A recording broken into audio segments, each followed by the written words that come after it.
Allô? Mais non, hey! Aujourd'hui, qu'est-ce qu'on voit, chers amis? On voit les composantes d'un circuit électrique. Ouh, ça a l'air excitant, c'est nouveau.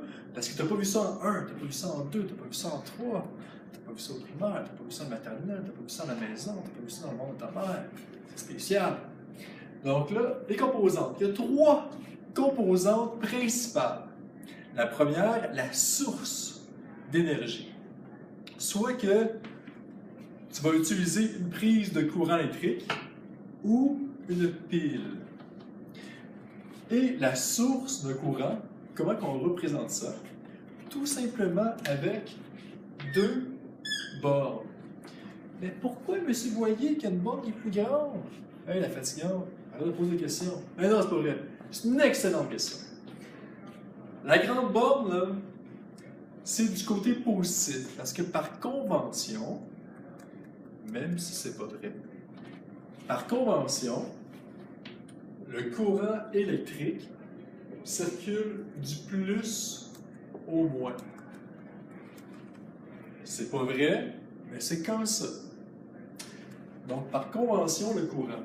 Et, par convention, la grande borne de la source, c'est le côté positif. Donc, on commence en force. Et à la fin, on est plus fatigué. Ouf! La petite borne. Mais dans un circuit électrique, il ne faut pas juste une source. Ben non. Qu'est-ce qu'il faut? Il faut des fils électriques avec des matériaux conducteurs tels que les métaux. Par exemple, le fer. Donc, il faut des fils électriques. On les représente avec des lignes.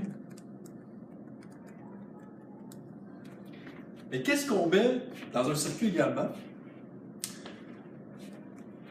On met des appareils qui transforment l'énergie électrique en autre énergie. Par exemple, le moteur. Le moteur va prendre l'énergie électrique et le transforme en énergie M pour mécanique. Félicitations!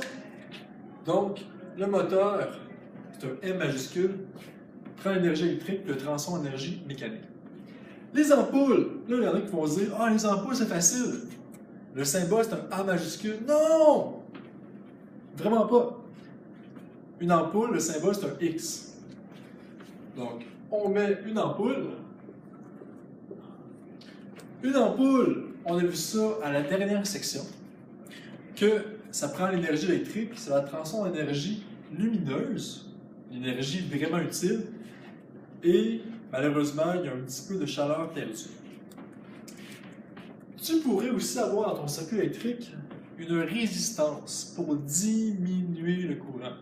Le résistor, ça permet que l'intensité diminue. Donc ici, une résistance, qu'est-ce que c'est? Le symbole, c'est comme des dents de crocodile. Ici. Et ça transforme l'énergie électrique en énergie thermique. Donc, moteur, ampoule, résistor, ce sont des exemples d'appareils qui transforment l'énergie électrique en une autre énergie. Tu as besoin de fils électriques et tu as besoin d'une source, soit une prise électrique, soit une pile. Donc voilà le début d'une grande saga.